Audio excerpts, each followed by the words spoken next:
자, 에, 뭐 우리 지금 날씨들 어때요? 지금 막 폭염 뭐 그러던데 더워요?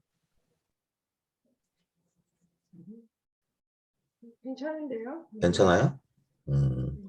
어디 뭐 인도는 뭐 아주 덥다고 그러고 그런 뉴스를 봐가지고 그리고 부산도 오늘 한 5월인데 30도 넘을 거라고 예보 나왔거든요. 그전까지는 서늘했어요. 아침에. 그리고 이상하다. 안 덥다 그랬는데 오늘 27도네. 그렇게 덥진 않네. 내일이 32도. 덥네요. 예. 5월 달에 30도가 넘는 건 처음인 것 같아요. 그래가지고 아이고 날씨들은 어떤지. 저희도 어제 29도까지 올라가서 제일 더웠어요. 좀 깜짝 놀랐어요. 산책 갔다가. 올 여름이 좀 더울 거라는 그런 예상은 제가 기사로 들은 것 같거든요.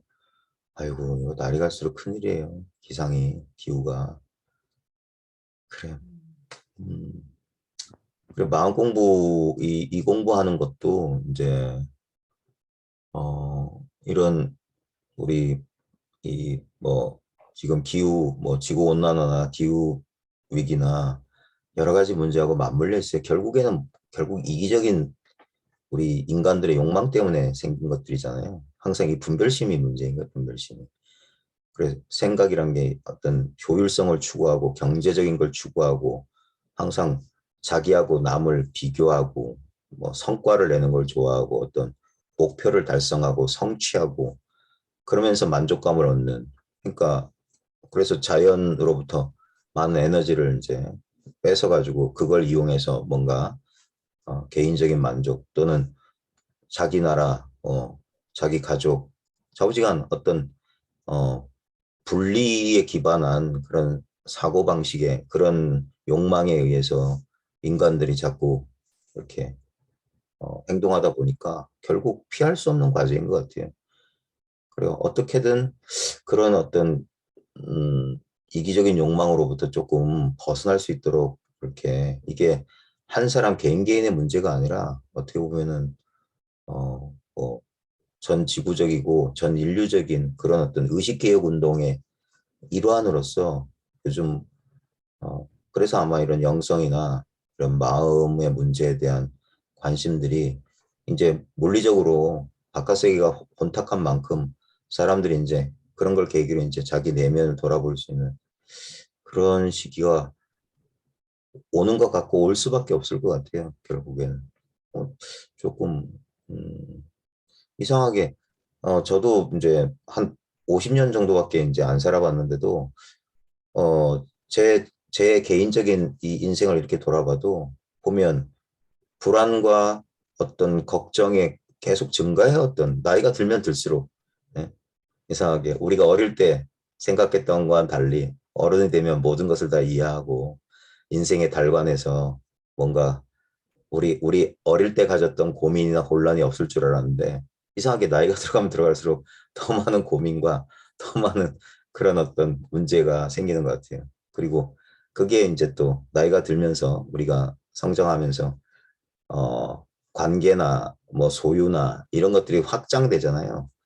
그러면 그럴수록 더 많은 문제가 왜냐하면 그런 어떤 관계나 소유나 자기의 그 어떤 행동 범위가 확대되면서 생각할 거리가 늘어나니까 그러니까 언제부턴가 이렇게 생각 속에 치여 사는 그런 문제 그리고 모든 걸 생각으로 해결하려는 어, 그런 그런 문제 속에 사는 것 같아요. 자, 우리 그 최기영 보살님은 어떻게 지내셨어요?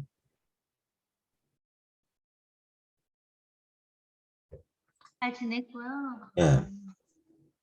저는 가끔씩 제가 생각하는 거는 제가 얼만큼 간절한가 그런 생각을 가끔씩 해보거든요. 간절한가 얼만큼 간절한가 절실한 생각. 절실함. 예. 릴라 선생님 말씀 봐도 그렇고 예. 진짜 절실해서 절실해야 된다 말씀하시는데 저는 그냥 나한테 그런 간절함이 없는 건가? 아니 저도 이만큼 제가 찾아서 여기까지 왔고 예, 열심히 하려고는 하는데 그리고 저는 그냥 이렇게 그냥 쭉 그냥 천천히 간다고 저는 예, 생각하거든요. 예, 간절함이 혹시 나한테 빠진 건 아닐까? 음, 그냥 사는 게 예, 근데 진짜 사는 게 힘들면 더 절실해지고 그런데 저는 솔직히 되게 굉장히 단순한 삶을 살거든요. 예, 그냥 혼자 사는 혼자 살고 그냥 직장 다니고 음, 아무 일이 없으니까 그냥 조용하게 살아서 가끔씩 그냥 그런 생각을 해요. 나한테 그게 내가 정말 더 절실해야 하는 건가? 그런 생각을. 그러니까 그 이제 간절하라고 말하는 것은 어떻게 보면 이런 거예요. 혹시 팽이라는 거 아세요? 팽이? 네, 그, 이렇게 옛날 팽이 있잖아요. 나무로 이렇게 해서 이렇게 포탄처럼 생겨가지고 네, 채찍으로 탁 때리는 거. 네, 그러니까 간절하세요, 간절해야 됩니다라고 하는 것은 이미 돌고 있는 팽이에다가 채찍질을 더하는 거예요. 그러니까 뭐냐면 아까 보살님 말씀하셨듯이 내가 간절한가? 이러고 하기 전에 보살님도 어쨌든 이런 공부에 마음을 내시고 어떻게 이렇게 참여하고 계시잖아요. 이미 그 팽이는 돌고 있거든요. 근데 어? 근데 이제 거기에 대해서 간절해야 됩니다라고 말하는 건 그 돌고 있는 팽이에 채찍질을 더할 뿐이지 더 잘 돌고 쓰러지지 않게 하는 것이지. 근데 팽이가 내가 간절한가 하면서 거기서 멈추면 안 돼요. 계속 돌고 있어야 돼요. 그리고 간절 그러니까 그런 말을 듣게 되면 대부분 사람들이 내가 더 간절해야 되는가 이런 생각을 하게 되고 자기를 돌아보게 되는데 결국 그건 생각이에요. 이게 참 말로 전달하기가 좀 그런데, 어, 쉽게 말하면 우리 의식에, 그러니까 표면적인 의식과 심층적인 의식, 겉으로 드러난 의식과 속에 숨어 있는 무의식 같은 게 있다라고 이제 구별해 설명하잖아요.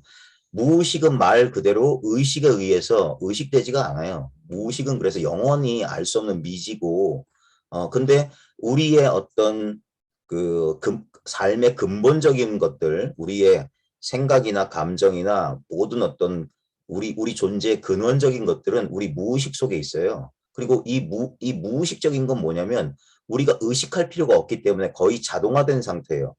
우리의 어떤 고통의 근원도 이 무의식 속에 있지만 우리의 어떤 본성도 어떻게 말하면 우리 본성이란 것도 어떻게 보면 겉으로 드러나는 의식보다 훨씬 더 넓은 보통 심리학 책에 보면 제가 옛날에 대학 다닐 때 프로이드 뭐 정신분석 설명하면서 그 책에 이런 그림이 있었거든요. 사파 하나 있어가지고 바다가 있는데 빙하가 떠 있다.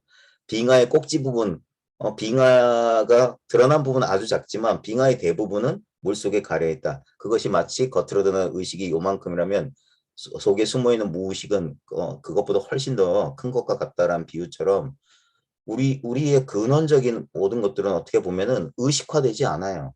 그래서 실제로는 그런 우리 의식이라서 내가 간절한가 이런 생각하지만 나의 무의식 속에는 이미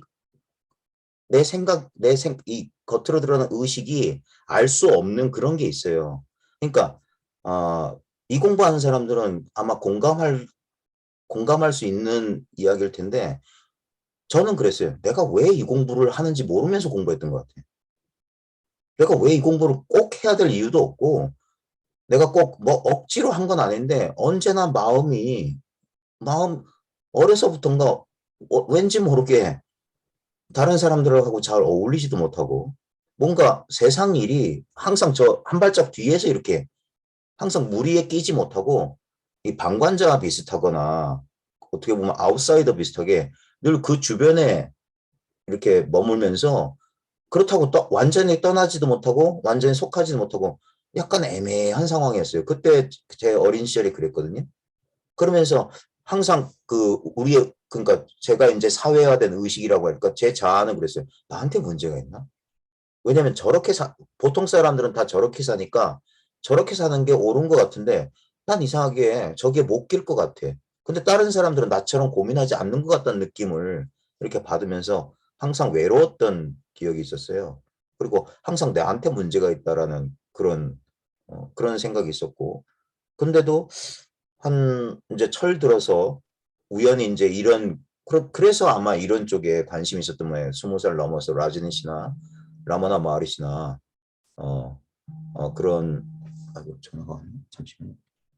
어, 그런 데 관심을 가지면서 음, 그 그러면서 뭔가 그렇게 그러니까 항상 그러니까 제 대학 다닐 때는 제 전공이 따로 있었는데도 거의 뭐 전공에 관심도 없었고 맨날 여기에 푹 빠져 있었고 그다음에 사회에 나가서 뭐 어쩔 수 없이 현실에 살아나가야 되기 때문에 직장도 가지고 뭐 결혼도 하고 뭐 그랬지만 늘 마음이 여기 가 있었어요. 그건 내가 의식적으로 한 것 같진 않아요. 내가 막뭐 이걸 뭐 해야지 뭐 이래야 된 건 아닌데 그래서 제가 제일 좋아하는 게 그 제가 예전에 봤던 책의 제목 가운데 로맹 롤랑의 매혹된 영혼이란 그 제목이 너무 마음에 들었어요. 마치 제 그 기분을 잘 표현할 수 있는 게 뭐냐면 뭔가 매혹당한 것 같아요. 어쩔 수 없이 여기에만 관심이 가고 여기에 마음이 끌리도록 그렇게 된 것 같아요. 어떤 의미에서는 그래서 능동적으로 공부한 건 아닌 것 같아요. 의식적으로 뭐 그럴 수도 있지만 그런 의도적으로 막 이렇게 집중해서 하는 것은 그게 이제 우리의 어떻게 보면 아까 말했던 분별심이거든요. 이걸 어떻게 그러니까 분별심에 의지하면 이걸 하나의 목표로 정해요. 목표로 정하면 어떻게 되냐면 바로 지금 여기에 있는 건데 목표로 정하기 때문에 항상 거기에서 떨어져 있다라는 그런 이상한 느낌을 받게 돼요. 아직 난 도달하지 못했다.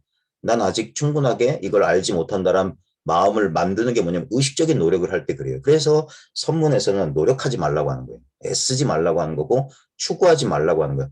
왜냐면 바로 그게 분리를 만들어내기 때문에. 그러면 그럴수록 그걸 하려고 하는 나가 강화되고 그 나에 의해서 도달할 목표가 저 멀리 있는 것처럼 거리감이 생긴다 이거예요. 그래서 차라리 우리 생각이 제일 들어가기 싫어하는 그런 상황이 뭐냐면 이도 저도 아닌 상황이에요. 뭐가 뭔지 모르는 상황. 어떻게도 할 수 없는 상황. 그런 혼란스러운 상황.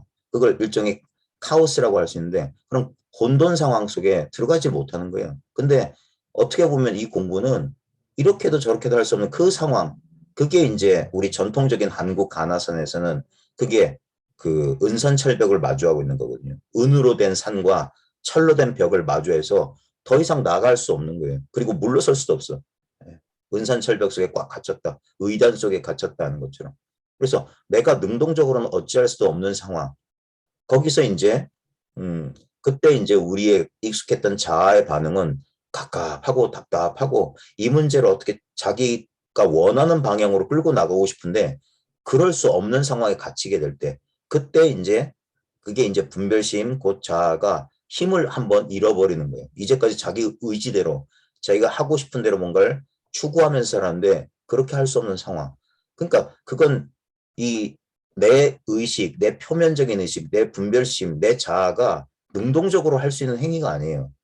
그러니까 수행자들의 실수라고 하는 게 뭐냐면 대부분의 수행자들은 자기가 능동적으로 뭔가 공부를 하려고 그래서 수행이란 걸 하거든요. 그러면 그럴수록 아까 말했듯이 수행의 역설이에요. 수행을 하면 할수록 그 수행의 결과나 목표는 도달할 수 없는 거예요. 제가 그걸 이제 좀 나름대로 제 느낌을 표현하는 거거든요. 제가 심영래 혹시 아세요? 네. 심영래 연구할 때 보면 바닥에 뭐 물건 떨어졌는데 그 물건 잡으러 갈 때 자기 발로 물건을 차서 가까이 가면 발로 차고 발로 차서 앞으로 쭉쭉 못 잡는 거 있잖아요. 바로 그런 거예요. 내가 하면 할수록 안 돼. 오히려 한다는 건 뭐냐면 어떤 목표에 대한 대상에 대한 행위거든요. 근데 하지 않게 되면 그걸 이제 쉰다, 멈춘다라는 전통적인 표현인데 그렇게 되면 이제까지 늘 있었지만 늘 나와 함께 또는 늘 진정한 나로서 늘 있었지만 늘 존재했지만 한 번도 알아차리지 못했던 한 번도 스스로 자각하여 본 적이 없었던 이 지금, 바로 지금이라는 이 현실, 바로 지금 여기라고 하는 이 존재를 한번 새롭게 자각해 보는 거예요. 늘 있었던 것을 한번 새롭게. 그걸 본각, 본래 깨달음을 비로소 한번 처음 깨닫는다는 거예요. 본래 깨달았다는 사실을 처음으로 한번 깨닫는 거예요. 근데 그러니까 그 깨달음을 알아봐야 돼요. 모든 사람은 지금 체험하고 있거든요. 보살님도 지금 자기, 그러니까 나의 몸을 알고 있다는 사실을 알잖아요. 자기 존재를 알고 있죠. 그러니까 알려지는, 내가 알고 있는 하나의 대상으로서의 나의 신체 감각이나 나의 육체의 감각이나 나의 감정이나 생각은 대상이에요, 대상. 무언가에 의해서 알아차려진다고요. 근데 나는 분명히 내 존재를 알아요. 그죠? 그죠? 근데 그 바로 내 존재를 아는 그것이야말로 진정한 존재, 진정한 나란 말이에요. 그건 그래서 바로 지금 이거다 하는 거예요. 이거. 이거라는 뭘로 가리키는 게 아니라 바로 지금의 아주 그냥 즉자적이고 어떤 틈이 없는 바로 지금의 이 현실. 이것을 새롭게 알아보는 게 깨달음이에요. 근데 이게 참 말로는 이렇게 하지만 이건 자기가 직접 깨달아 봐야만 아는 거예요. 이렇게. 그래서 이걸 틈이 없다는 거예요. 틈이 없다. 거리가 없다. 거리가 없기 때문에 생각을 통해서 알 수 없는 거예요. 생각은 거리거든요. 생각은 무엇에 대한 거기 때문에 거리예요. 이건 아주 쉽게 알 수 있는 게 뭐냐면 제가 자꾸 뭐 떠올려 보라는 그런 방편을 자주 쓰잖아요. 그러면 예를 들면 뭐 사과를 떠올린다고 합시다. 그럼 정신적 이미지로 사과가 의식 공간, 눈앞에 어떤 목전의 공간 같은 의식 또는 의식인 공간 속에 하나의 정신적인 이미지가 환영이 쑥 떠오르거든요. 바로 그 대상이 딱 떠오를 때 보면 그게 분리감을 나타내요. 왜냐하면 하나의 대상으로 내가 인식을 하잖아요. 그러니까 그게 분리라. 근데 그 하나의 정신적 이미지가 떠오른 이 자리는 어떤 의미에서는 이걸, 그러니까 이 자리, 이거, 목전에 어떤 이렇게 말로 표현하니까 그것도 하나의 사과처럼 요렇게 대상화하면 안 돼요. 어쩔 수 없이 말을 써서 요 눈앞에 그 사과가 그려진 그 자리입니다 하면 그 말을 듣고 또 그 자리를 또 따로 이렇게 사과 주변에 공간 조금 있는 요 자리 이렇게 하면 안 돼요. 이게 전부가 돼야 돼요. 내 몸뚱아리도 그것을 관찰을 해 나도 이 속에 있단 말이에요. 그러니까 거리가 없죠. 그러니까 내가 이것을 아는 게 아니에요. 내가 바로 그것이라니까. 알 것도. 그러니까 나도 하나의 대상이라고. 그 사과가 헛건 줄 알았으면 사과가 그려지는 그 자리를 알았으면 그 자리에 나라는 헛것도 나타난다는 사실을. 사과보다 훨씬 굳건하고 단단하고 어떤 진짜 이건 실체인 것 같은데 라고 느껴질 겁니다. 근데 그건 역시 느낌이라고요. 그건 역시 느낌이라고요. 우리 여기서 풀려나는 게 조금 어려울 수 있어요. 이건 진짜 존재하는 것 같은데. 이건 진짜 실제인 것 같은데. 응? 이 육체, 이건 진짜 굳건한 것 같은데. 이게 어떻게 환영이지? 이게 어떻게 실체가 없다? 이게 왜 공이라고 하지? 근데 이거는 생각을 통해서 하는 게 아니라 어떻게 보면 우리의 직관적인 알매 능력, 생각을 통할 필요가 없는 직각적인 알매 능력을 이용해야 돼요. 그걸 관이라고 하네요. 관법 할 때 관. 이게 본다라고 하는 건 우리의 의식, 내 살눈을 가지고 육체적인 눈을 가지고 어떤 대상을 이렇게 관찰하는 이분법적인 게 아니라 지금 내 몸을 의식하잖아요. 그게 일종의 관이에요. 내 몸이 의식되듯 이게 뭐냐면 이 자각으로 비추어 보고 있는 거거든요. 이게 반조, 비춘다. 비출 조자를 써서 비추고 있다는 게 일루미네이트 하고 있는 거거든요. 그래서 그런 것으로 내 신체 감각을 우리는 눈 뜨고 이렇게 이거 보이고 하니까 살이고 보이니까 이거 실체라고 하는데 그래서 명상 같은 거 할 때 눈을 반쯤 감거나 눈을 감고 하는 거예요. 왜냐하면 시각적 분별이 우리 분별의 거의 90%예요. 예. 그러니까 우리 눈에 보이는 것을 막 속는 이유가 시각적 분별에 대다수 많이 의지하는 거예요. 그래서 시각적 분별을만 쉬고 가만히 보면 그러면 형상의 분별에서 잠시 벗어날 수 있거든요. 그래서 그 느낌을 오롯이 관찰, 그 느낌을 오롯이 꿰뚫어 보는 거예요. 그러면 우리가 눈 뜨고 보면 이건 분명히 어떤 단단한 사물로서 있는 것 같은데 일단 눈 감고 이걸 감각으로서만 느껴보는 거예요. 감각. 실제로는 뭐냐면 눈으로 보는 것도 감각이고 만지는 것도 감각이거든요.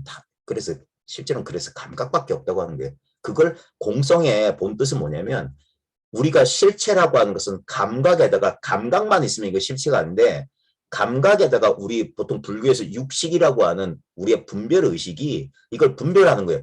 있다, 존재한다, 실체다라고. 그 분별이 없다면 예를 들면 뭐라고 해야 될까?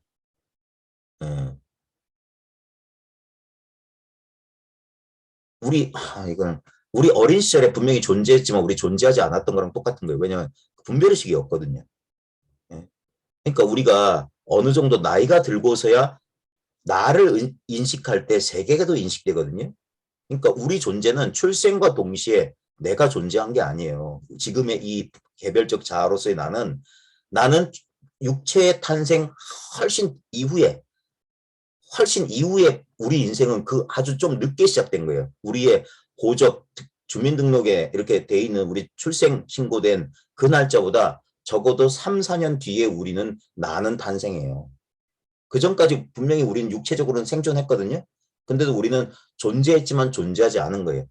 예. 그건 일종의 우리의 무의식 상태 속에 있었던 거고. 그러면서 이제 한 3, 4년 동안 자극 반응을 통해서 왜냐면 이제 태아가 우리가 생명이 이제 이 착상이 돼가지고 엄마 뱃속에 있을 땐 거의 움직임이 없어요. 거의 자극이 없어요. 그래 뭐 그 양수 속에 쌓여져 있고 외부에서 들리는 소리나 엄마의 심장 소리나 그다음에 그 어떤 기본적인 그런 감각들은 있겠지만 그런 걸 통해서 자신이 어떤 것과 분리된 개별적인 존재라고 하는 그런 분별이 일어나기에는 아직 자극이 그렇게 강렬하지 못했던 거예요. 그리고 반복적이지도 못했고 그러다가 이제 어머니로부터 분리할 때 그게 우리의 태초의 그 어떤 분리라는 트라우마거든요. 그래서 우리는 왜 그런지 모르게 항상 뭔가 불완전하고 허전하다는 느낌이 우리 생애 최초에 그 어머니 육체로부터 이렇게 밀려나간다고 해야 될까? 그 강제적으로 어떤 의미에서는 거기가 포근하고 안온한 곳이었지만 강제적으로 거기서 이제 나옴으로써 그러면서 우리는 울면서 태어나는 거예요. 예? 뭔가 그래서 태어난 아기들이 바들바들하면서 뭔가 붙잡으려고 하는 기본적인 반응을 보이거든요. 생존에 대한 반응. 그런데도 아직 자아라고 하는 내가 세계로부터 분리된 존재라고 하는 그런 감각은 없어요. 그러다가 이제 어머니가 사랑을 통해서 그 피부 자극 만져주고 우리 애 키워보신 분 다 아실 겁니다.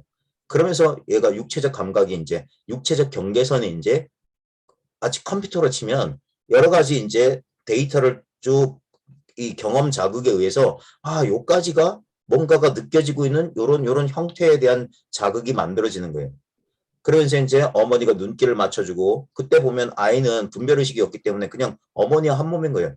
그런 어떤 행복한 순간들이 육아 기간 동안에 어머니들도 느끼지만 아이들도 그때 기본적인 애착이 안정된 애착이 이제 형성되는 거예요. 그러면서 이제 이름을 불러주고 소리와 빛깔 이런데 반복된 그 경험 자극이 데이터로 쌓이는 거예요. 그러면서 언어를 배우기 시작하고 한 10개월, 한두 살 되면 그러면서 이제 언어가 뭐냐면 분리예요, 분리. 분별이에요. 분별을 통해서 그러니까 내가 인식돼야지 강아지, 집, 자동차 이런 식으로 이제 어떤 대상에 대한 이름을 배우고 그러면서 이제까지 나는 분리되지 않았는데 저 자동차나 강아지 그런 거 집하고 다른 엄마 아빠하고 다른 나라고 그러면서 어떤 이름을 자기랑 동일시해요. 그래서 애 키워보면 다 알지만 처음엔 3인칭이었어요. 유선이가 철수가 영희가 할 거예요. 영희 거예요. 영희 거예요. 내 거란 말은 한 4살 5살쯤 돼야지 나란 말을 써요. 1인칭이란 걸. 그게 뭡니까? 이제 동일시가 이루어진 거야. 이제 이 육체와 이 육체에 딸린 감각, 감정 그러면서 이제 분리가 일어나는 거예요. 뭔 얘기하다가 이 얘기했지? 한참 얘기하다 보니까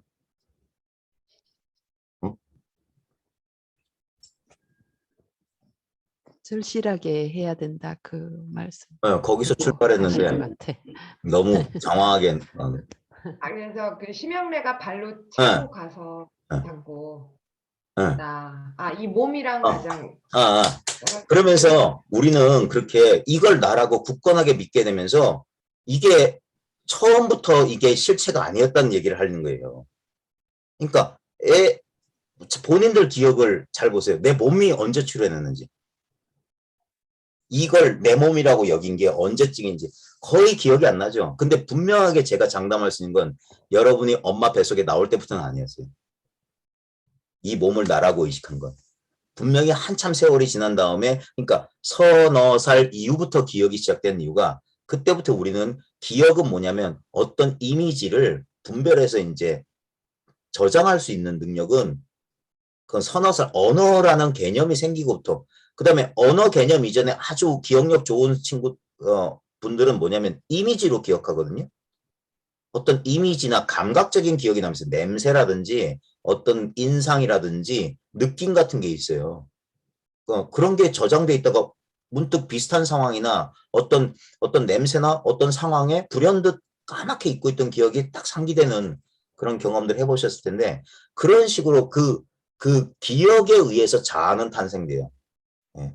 그 기억에 의해서 우리는 매 순간 매 순간 새로운 존재들인데, 그냥 가만히 이걸 객관적으로 보면 그냥 지금 이 순간에 끊임없이 변화하는 감각이에요, 감각.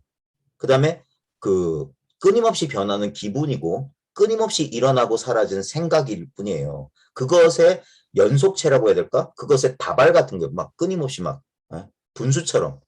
분수는 계속 새롭게 물이 움직이고 있는 건데도 항상 분수 모양은 이렇게 어떤 일정한 모양을 그리고 있는 것처럼. 근데 물은 끊임없이 계속 솟아났다 사라지고 있거든요. 우리의 기분, 감정, 생각도 그런데 실제로 육체조차 그래요. 매 순간 세포는 분열하고 죽고 살고 계속 그러고 있는데도 우리는 그냥 어제와 다름없는 10년 전과 다름없는 내 생애 최초와 다름없는 난 변함없는 나라는 자기 동일성을 갖고 있어요. 그건 뭐냐면 과거에 기반해서 과거를 실체시하는 거예요. 그러니까 엄청나게 많은 과거가 내 안에 저장되어 있는 거예요. 그게 사라지면 우리의 자아 정체성은 거의 대부분 사라져요. 우리가 기억상실증 걸린 사람 맞지? 기억상실증 걸려서 기억이 다 잊어버려도 우리는 행동하는데 큰 어려움은 없거든요. 보고 듣고 느끼고 하는데 어려움은 없어요. 근데도 우리는 뭐냐면 자기 존재가 뭔지 무엇과 그러니까 육체는 있으니까 육체와 동일시는 그래 이게 난 것 같은데 내가 도대체 누구인지를 모르는 거예요. 과거가 사라지면. 예. 왜냐면 그 과거에 기반해서 나의 동일성을 유지해 왔는데 그러니까 뭔가 황망함, 당황스러움, 어찌할 바 모르는 그런 걸 느끼는 거예요. 왜냐면 그게 자기라고 믿고 살았기 때문에. 근데 실제로는 그러니까 어, 실제로는 그런 어떤 육체 감각의 무더기, 그게 이제 오온설의 기본이 그거거든요. 세곤, 수온, 상온, 행온, 시곤이란 게 온이 뭐냐면 그 쌓임이에요, 쌓임. 무더기란 뜻이에요, 무더기. 예. 그래요. 몸이라는 그러니까 물질 현상이라고 하는 실제로 뭐냐면 물질이 있는 게 아니라 물질에 대한 감각이 있는 거예요. 그래서 색, 수, 상, 행, 식 할 때 오온 가운데 수온과 상온이 제일 중요해요. 아까 말했듯이 우리 감각과 인식이 결합될 때만 이게 실체가 되는 거야. 그게 수온이 감각이고 상온이 이게 분별 생각이거든요. 그러니까 색온이라고 하는 것도 결국은 수온에 의지하는 거예요. 수온. 이게 물질이다라는, 이게 물질이다. 우리는 이건 당연히 물질이라고 생각해요. 이게 무슨 물질, 플라스틱. 이렇게 하는데 이건 감각과 그 다음에 이 딱딱하군. 그러니까 이것도 언어화된 거예요. 어린아이들은 딱딱하다는 말 그런 개념이 없어요. 그냥 느낌은 있어. 이 느낌에 대해서 우리는 그동안 배웠던 그 상원이 언어거든요. 그 언어로 그래서 명상이라고 하는 거예요. 이름과 모양. 거기에 대해서 이걸 결정하는 거예요. 그래서 상수가 이 세계, 나와 세계 실제예요. 상수로 되어 있는 거라. 그래서 이 불법에서 상수 멸진을 말하는 이유가 그걸 없애야 되는 소리가 아닙니다. 상수 멸진은 말로만 보면 다 없앤다 이런 뜻인데 실제로 뭐냐면 상수는 다 없다란 말이에요. 지금 감각이 있는데 실제로 존재하지 않는다. 그게 연기예요. 실제로는 존재하지 않는다. 경험된다 이거야. 느껴지고 생각되어져. 하지만 그건 실제로는 없는 거다. 그게 상수멸진이에요. 그걸 없애야 된다는 소리가 아니라 만약에 상수를 없애야 된다고 하면 그냥 우린 죽어버리는 게 나아요. 그럼 단멸공이라고 하는 거예요. 그 완전히 끊어진 공이고 실제로 뭐냐면 상수가 느껴지는 그대로 상수로 그래서 관찰하라고 하는 거예요. 분명히 몸이라는 현상이 있다. 감각이라는 현상이 있다. 마음 작용이라는 현상이 있는데 그걸 꿰뚫어 봐라. 그게 이제 통찰, 윗바사나라고 하는 게 관이라고 하는 게 그걸 꿰뚫어 보는 거거든요.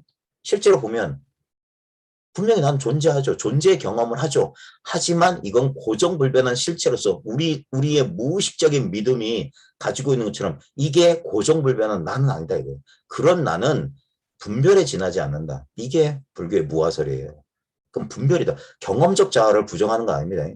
분명히 우리는 어떤 의식과 어떤 행위의 주체로서 나를 상정해요. 예? 하지만 그 나는 마치 비유하자면 그림자처럼 안개처럼 뭐 번개불처럼 물거품처럼 존재가 경험되지만 존재자는 아니다 이거예요. 그런 실체는 아니다. 이거 말하니까 어렵다.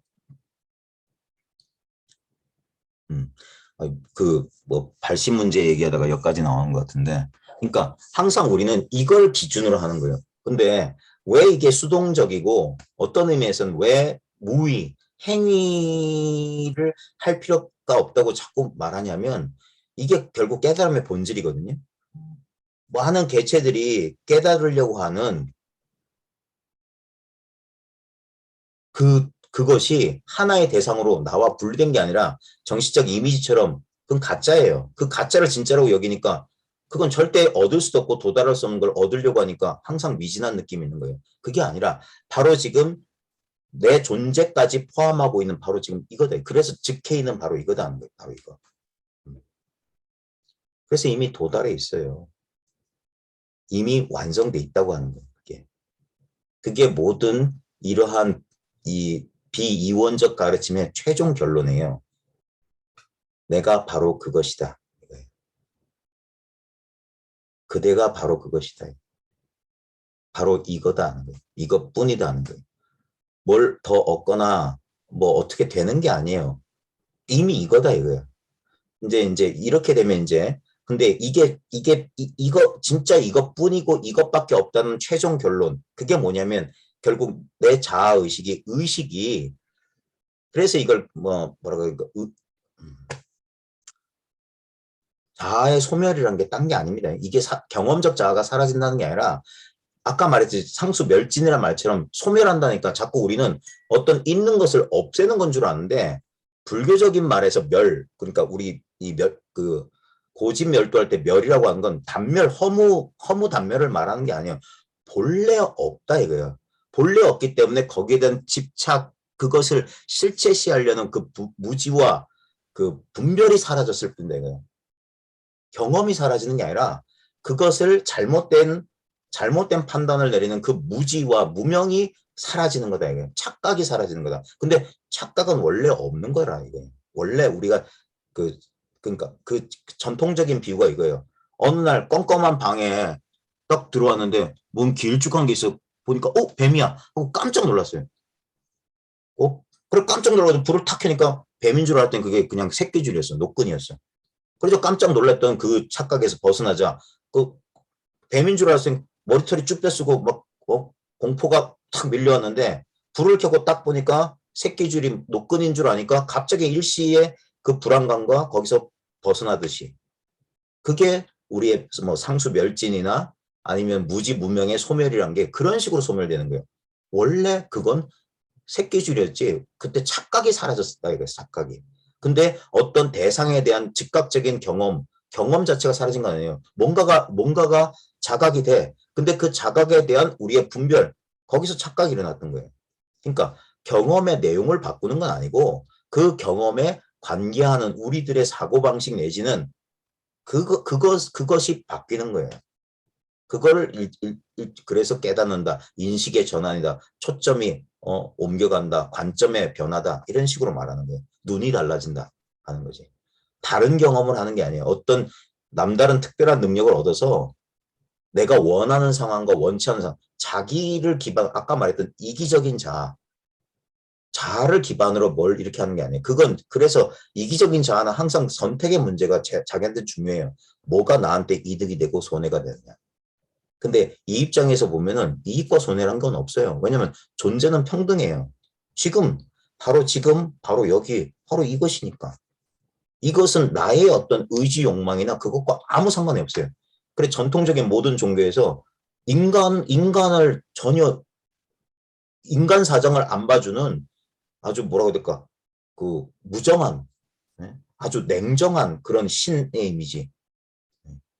내가 이렇게 괴로운데 어떻게 나한테 이런 일이 벌어질 수 있어? 인간적인 속성을 전혀 고려 안 해요. 그건 우리가 이걸 나라고 믿을 때만 그러는 거야. 이게 난데 나한테 왜 이런 일이 벌어지냐 할 때. 근데 조금 돌이켜보면 조금 여기서 벗은 지금 바로 여기 입장에서 보면 여기는 아무 일이 없는 거예요. 이걸 나라고 믿을 때 이게 내 문제일 때만 이게 문제가 되는 거고 내가 여기서 이 작은 나로부터 벗어나게 되면 이 전체 입장에서 보면 여기서는 어떤 일도 일어난 적이 없어요. 많은 일들이 일어나고 있는데 실제로 보면 그냥 텅 비고 투명한 이 존재 감각 이거밖에 없어요. 바로 지금 여기 이렇게 살아있다는 이거밖에 없다 이거예요. 이걸 그래서 맑은 거울에 우리의 그런 감정이나 사건이라고 하는 건 이 거울에 비친 영상이라고 해요. 아까 사과 생각할 때 사과가 지금 이 자리에 떠오르듯이 그런 것처럼 우리의 감정이나 사건도 이 자리에서 경험되죠. 근데 경험되는데 그 그러니까 경험만 된다 이거예요. 경험만. 그래서 꿈 같다고 하는 게 꿈에서도 경험은 된다 이거예요. 근데 그 경험의 실체가 꿈 깬 뒤에도 남아있진 않잖냐 이거예요. 경험은 했지. 응? 근데 꿈을 깨게 되면 그런 어떤 그걸 경험한 자도 경험한 것도 경험한 일도 실제는 없는데 하나의 정신적 이미지로 남는데 그게 상이거든요. 예? 근데 우리 인간의 이제 우리 현실적인 문제로 보면 우리의 괴로움, 우리의 심리적 고통 말하는 겁니다. 우리의 심리적 고통의 대다수는 뭐냐면 그냥 눈앞에 떠올린 사과 같은 정신적 이미지가 우리한테는 실체로 느껴진다는 거예요. 우리의 꿈속에서 그게 꿈인 줄 모를 땐 그게 엄연한 현실인 것처럼 느껴지는 거랑 똑같다 이거예요. 그냥 사과 이미지 떠올려 보세요. 이거 아무것도 아닌데요. 하는데 만약에 자기가 결코 떠올리고 싶지 않았던 어떤 나한테 상처가 될 만한 어떤 기억이나 생각이 떠오른다면 그러면 이건 얘기가 달라져요. 예.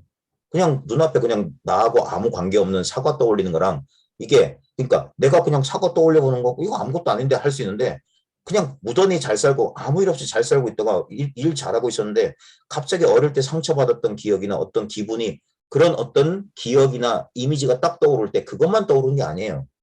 12연기라고 하는 게 뭐냐면 이 연쇄작용이 일어난다고요. 그 과거의 그 어떤 이미지나 기억이 떠오르는 순간 그때 느꼈던 감정도 되살아나요.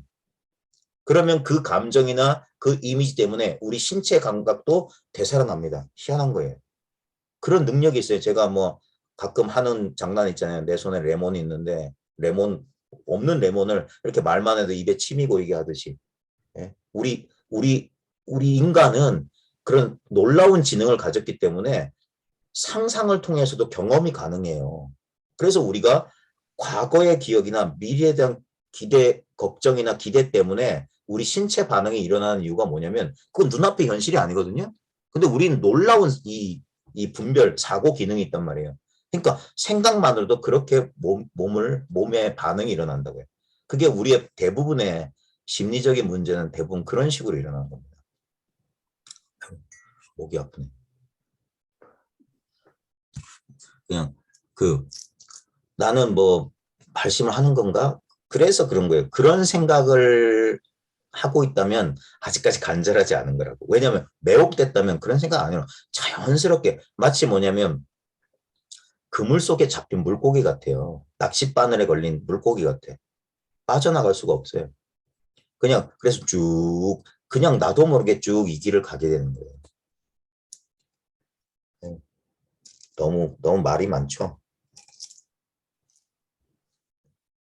근데 보살님은 어떠세요? 그러니까 이 자각이 좀 자기한테 자각이 되긴 해요. 이게 제 말이? 네, 저는 예. 법문을 이제 여러 번 들으니까 처음에는 이해가 하나도 안 됐던 게 이제 점점 이렇게 받아들여지는 것 같아요. 그게 나도 모르는 사이에 그게 많이 받아들여졌다고 생각이 들고 너무나 당연히 내가 지금 경험하고 있다. 선생님이 늘 얘기하시는 우리와 함께 있는 항상 임마누엘 말씀하신 그런 것처럼 항상 나와 함께 지금 내가 경험하고 있다고 너무 자연스럽게 믿게 됐거든요. 그게 이제 머리로만 믿는 거일 수도 있겠지만 지금은 전에는 아예 그거는 생각도 못 했었는데 그래서 그게 좀 뭐랄까 좀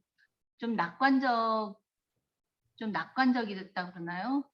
그러니까 막 조급해지지 않고 좀 여유 있어진 것 같아요.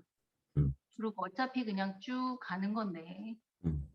그러니까 이게 깨달음이니 막 하면서 너무 이상한 그런 어떤 부가적인 이미지들이 막 덧붙여서 그런 거예요. 실제로는 깨달음이라고 하는 건 뭐냐면 이 사실에 대한 단순한 자각이에요. 뭐냐면 지금 존재하고 있다, 의식하고 있다는 사실에 대한 자각이에요. 그게 그래서 요즘 서구에서 유행하는 마인드풀니스라는 게 결국 이거거든요. 마인드풀니스라는 게 지금 그러니까 내가 다른 여기에서 일어나는 내 생각이나 기분이나 감정에 사로잡히지 않고 거기에 어떤 것도 판단하지 않고 마음을 텅 빈 채로 열려있는 채로 이렇게 있으면 이게 뭐라고 할까? 그냥 존재로서 가득 찬 거예요. 어떤 대상으로서는 의식 대상이 따로 없기 때문에 어떤 대상에 대한 것은 텅 비었는데 바로 그 대상이 없이 그냥 선택 없는 이 무조건적인 이 자각으로 온 세계가 나와 세계가 가득 차 있는 상태예요. 그래서 이게 뭐냐면 감각적으로 말하면 충만한 느낌을 줘요. 허전하지 않은 거야. 이 상태에 있게 되면. 근데 이거는 그냥 평범한 존재 상태예요. 그냥 내가 있다는 그냥 단순한 느낌이에요. 존재 감각이에요. 근데 이게 그러니까 말로는 참 설명하기 힘든데 그래서 이걸 자꾸 자기가 체감해야 돼요. 체감. 근데 문제는 뭐냐면 이 몸이 체감하는 게 아니라 몸이 체감된다니까. 그러니까 제일 쉬운 방법이 뭐냐면 자기 몸을 그냥 자연스럽게 알아차려 봐라. 우리는 거꾸로 생각해서 이 몸이 주체로서 이 몸이 바깥 세계를 의식하고 있다라고 이때까지 이런 방식으로 자기의 경험을 해석해 왔는데 그게 아니라 이 경험을 다르게 볼 수 있다 이거예요. 뭔 말이냐면 이 세계가 나를 의식하고 있다 이거예요. 이 시공간이 나를 의식하고 있다. 비유하자면. 그래서 나는 뭔가에 대해서 의식되고 있기 때문에 이것은 내가 아니다. 그러면 이것을 의식하고 있는 그게 얼마 전까지 우리가 했던 루퍼트의 being aware of being aware. 알아차리고 있음을 알아차림하라. 그러니까 그 말은 뭐냐면 몸을 알아차리는 이게 진짜인데 이것을 어떻게 다시 알아차리면 이것은 몸처럼 대상화 안 돼요. 그러니까 어떻게 하면 되냐면 몸을 의식해라. 그게 끝이에요. 그러면 그러니까 몸에 시선이 가 있는 게 몸을 의식하는데 왜냐면 이거는 의식이 안 되니까. 의식이 안 되기 때문에 몸을 다치로 삼아라 이거예요. 그래서 몸을 의식하되 몸의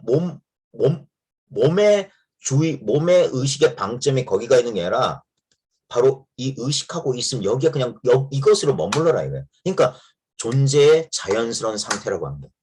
그걸 선문에서는 평상심이다. 있는 그대로다 하는 거예요.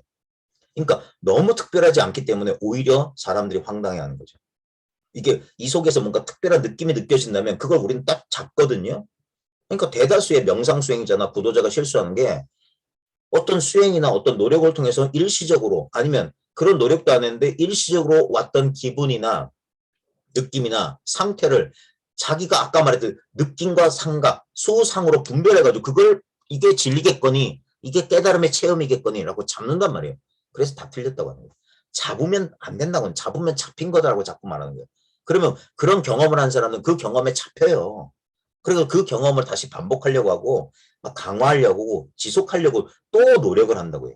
우리는 그렇게 속는다고. 그게 아니라 완전히 쉬어봐라 하는 거예요. 완전 쉬어봐라. 그래도 이 살아있다는 이거 그러니까 이미 우린 도달했다고 말하는 거예요. 이미 완성했다고 말하는 거 뭐냐면 결국 이 살아있다는 거, 이 의식한다는 거, 이 존재한다는 거 이거밖에 없지 않냐 이거예요. 실제로 존재하는 건. 이 존재, 이 의식, 이 살아있음이 있기 때문에 여기서 느낌도, 감정도, 생각도 그냥 공간에 이 공간 속을 왔다 갔다 하는 바람처럼 그렇게 왔다 갔다 하지 않냐 이거예요. 근데 공간은 오지도 가지도 않고 그냥 늘 텅 빈 채로 있지 않냐. 우리 존재도 늘 그렇지 않냐. 이 안에 채워지는 무엇이 아니라 그 모든 것을 다 수용하면서도 자기는 절대 거기에 물들지 않는 이거 말하는 거다. 이걸 분별해서 알 필요가 없다 하는 거예요. 분별해서 알 필요가 없다. 처음에는 그 노력이 안 쉬워지는 거죠. 분별해서 알려고 하니까. 그래서 선생님 말씀하신 것처럼 이제 몸을 의식하고 그러면서 굉장히 뭐랄까 그냥 편안하고 네. 그런 순간 그냥 편안하고 또 예를 들어 제가 좀 이렇게 뭐 흥분한다던가 아니면 좀 힘들면 그런 순간 그러면 다시 이제 내 몸으로 돌아와서 순간을 그냥 느끼고 또 조용해지고 그런 거를 하는데 그런 게 혹시 또 내가 조작을 하는 이게 어떤 의식적으로 나를 조작을 하는 건가 아니면 이런 게 어떤 명상 수행처럼 네. 또 하는 건 아닌가 그런 생각도 들어서 또 안 해야 되나 그냥 둬야 되나 그런 생각이 들더라고요. 그래요. 그게 항상 우리는 그렇게 분열돼요. 자기를 또 이렇게 그냥 자기를 가만두지 않고 또 이렇게 뭐 슈퍼바이저처럼 이렇게 또 감시를 하려고 하고 그러는데 그 처음에는 그러니까 뭐라고 해야 될까? 그러니까 이게 참 어떻게 말하면 이게 도노 점수라는 게 참 설명하기 참 난감한 거예요. 왜냐면 도노라고 하는 건 이거 끝이거든요. 그냥 이거예요. 예? 근데 현상적으로 보면 이것뿐인데도 우리는 여전히 뭔가 그래 이것뿐임에도 불구하고 우리의 뭐라고 해요? 현실적인 괴로움이라고 할까? 이 일상적인 우리가 겪고 있는 매일매일의 일상에서 겪고 있는 것들이 주는 그 괴로움은 그건 인정해야 되거든요. 그렇지 않다면 점수를 얘기할 필요가 없죠. 그래서 이미 다 완성돼 있고 이미 도달해 있는데도 한동안은 뭐라고 하냐 아까처럼 그렇게 어떤 경기 어떤 문제 했을 때 왜냐면 우리가 자기가 깨달은 바 속에 그 깨달음으로써 우리가 이게 말이 힘들다. 그러니까 머물지를 못해요. 이 힘이 없다고 하는 거야. 비록 깨치긴 했지만 여전히 분별의 힘은 강하고 아까 말했듯이 느낌과 생각으로 모든 걸 분별해서 이걸 자아로 삼는 그게 우리가 서너 살 때부터 시작해서 지금까지 지속돼 왔던 거기 때문에 그 습관, 그 관성이 하루아침에 극복되는 게 아니에요. 그런 말이 있어요. 오른쪽으로 기울어진 나무는 오른쪽으로 넘어 쓰러진다. 그 경향성, 그게 습관의 문제거든요. 그래서 우리는 그런 식으로 비록 이 사실에 그래 이거밖에 없어. 그리고 그렇게 되는 거예요. 이게 제대로 안 건가 만 건가 하는 이유는 뭐냐면 우리 분별심이 뭐냐면 항상 판단의 기준이 뚜렷한 감각이거나 뚜렷한 생각이에요. 근데 이건 아까 말했듯이 상수멸진이라는 거 하는 건 느낌도 아니고 생각도 아니다는 소리예요. 느낌과 생각으로 붙잡을 수 없다는 소리야. 그래서 모든 느낌과 생각에 대한 그 희망과 기대, 집착을 버려야만 돼요. 그래야지 이 아무것도 아닌 것을 수용할 수 있게 돼. 그리고 여기에 익숙해져야 돼요. 아무 느낌도. 그러니까 그래서 한동안 이 공부하는 사람들이 자신이 없는 거예요. 아무 느낌도 안 잡히고. 왜냐면 그동안 잘못된 정보들이 있거든요. 무슨 체험, 어떤 이런 능력, 이런 것들. 그러니까 자기는 그런 게 없어. 그래서 이거 어떻게 해야 될지 모르겠다.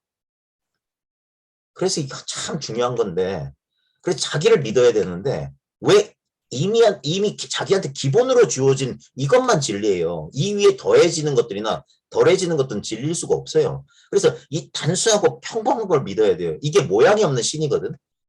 모양이 없어요. 아무것도 아니야. 예? 그러니까 사람들은 신이라면 막 우리가 봤던 뭐 빛이라도 나든지 뭐 신령한 느낌이 오든지 막 이런 걸 자꾸 그 기대하는 거예요. 그 망상에서 벗어나는 게 그렇게 오래 십수년이 걸린다니까. 그게 전부 망상이었던 사실은. 그냥 존재는 너무 평범하다. 존재는 그냥 존재일 뿐이에요. 뭔 특별하게 이게 나는 존재예요 이런 게 뭐 그런 라벨 같은 거 붙이고 있지를 않아요. 거기에 익숙해져야 되는데 안 그러는 거예요. 우리 생각은 이게 맞나 하고 자꾸 생각이 자기가 무슨 재판관인 것처럼 자기가 최종 결론 내릴 수 있는 것처럼 자꾸 일어난다고요. 그 생각이 뿌리가 없다는 사실을 계속 봐줘야 돼. 그러니까 그걸 점수라고 하는 거예요. 이 기분이나 느낌이란 게 실제로 아무 실체가 없다는 사실을. 우리의 기본적인 우리의 그 마인드 세팅이 완전히 다시 세팅될 때까지 그게 훈습의 과정이에요. 그러니까 계속 어떤 느낌이나 생각이 일어날 때 처음에는 의도적으로라도 그래서 몸을 의식하면서 몸과 마음을 이완해서 공간을 마련해서 그걸 이 자리로 초대를 해야 돼요. 그리고 진짜 만나봐야 돼. 진짜 넌 뭐냐 이거예요. 그걸 온전히 그래서 매 순간을 있는 그대로 경험해 본다는 거예요. 그러면 우리가 과거에 가졌던 가정들 이런 느낌은 슬픔이야. 이런 느낌은 우울이야. 이런 것은 뭐야? 라고 했던 우리가 다 살아오면서 무의식적으로 정리해 놓은 자기만의 어떤 판단 기준들이 있어요. 그게 우리 자아의 틀이거든. 그 틀 가지고 판단하는 거. 이건 좋다, 나쁘다. 근데 그 틀이 사람마다 다 달라요. 똑같은 어떤 객관적인 경험에 대해서 사람마다 보는 관점의 느낌이 태도가 달라지는 이유가 무의식적인 그 자아의 틀이 다 다르기 때문이에요. 그걸 이제 그리스 로마 신화에서는 프로테스쿠 뭐 침대? 어떤 괴물이 하나 숲속에 살고 있는데 그 괴물은 자기 그 숲을 지나가는 나그네를 붙잡아다 자기 침대에 눕힌대요. 그래 자기 침대보다 다리가 짧은 사람은 다리를 늘려서 죽이고 자기 침대보다 길면은 다리를 잘라서 죽인다 이거. 그게 뭡니까? 자기 기준만 고집하는 우리 자아를 말하는 거죠.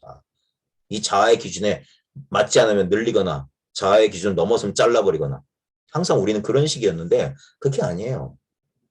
그래서 실제로 이 공부에서는 할 게 없어요. 이미 다 돼 있다고. 근데 할 게 없다고 해놓고 공부하라고 한단 말이에요. 이걸 알았으면 공부를 해야 된다. 그게 새로운 마인드 세팅이에요. 새로운 마인드 세팅. 그게 안 되면, 왜냐면 결국 우리는, 이 경험적인 자아를 가지고 이 분별하는 세계 속에서 살아나가는 거예요. 근데 이제까지와는 다른 방식으로 살아가는 방법을, 그러니까 그래서 다시 태어났다고 하는 거예요. 다시 태어났다. 그러면서 서서히 다른 방식으로 기분, 감정, 현실에 반응하는 다른 방법을 이제 익혀나가는 그게 군습이고 그게 이제 그 도노 점수의 길이에요. 네. 그런 식으로 우리 또 뭐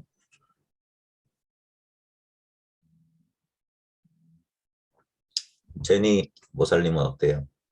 잘 지내세요? 네. 그 얼마 전에 저 수업하고 나서 되게 바쁘다가 이제 요 며칠 좀 여유가 생겨서 이렇게 혼자 있으면서 네, 좋은 것 같아요. 음.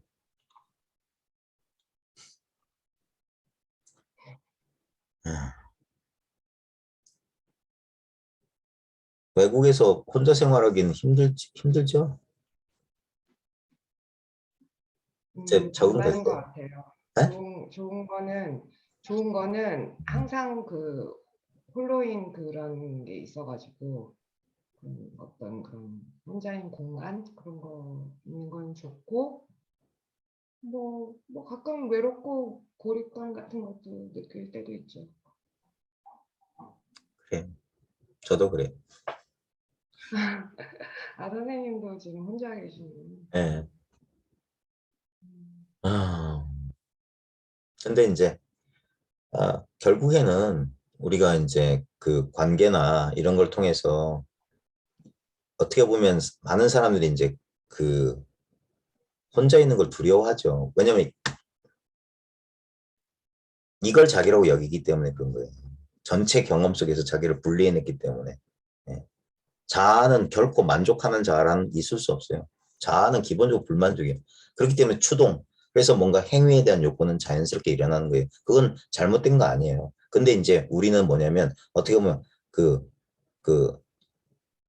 요즘 뭐 자아 초월 심리학이라는 것도 마찬가지인데 이걸 초월한다는 게 뭐냐면 초월하는 게 아니라 실제 진정한 우리 선문으로 따지면 진정한 자신의 본래 면목을 회복하는 거지. 나는 분리된 개체가 아니다 이거예요. 나는 바로 지금 이 마음, 이 현실, 이 전체가 바로 나다 이거예요. 여기 입장에서는 개체 입장에서는 분명히 불충분하고 불완전하고 그런 고립감, 소외감, 고독을 느낄 수 있겠지만 그건 이 개체, 나를 개체의 입장에 한정했을 때 그때 느껴지는 인연 따라 느껴지는 그런 감각이고 실제 이걸 그러니까 내가 이 개체, 이 자아를 초월했을 때 이 자아까지 포함된 이 전체 현실로 내가 딱 분리감 없이 딱 이렇게 그걸 개합이거든요.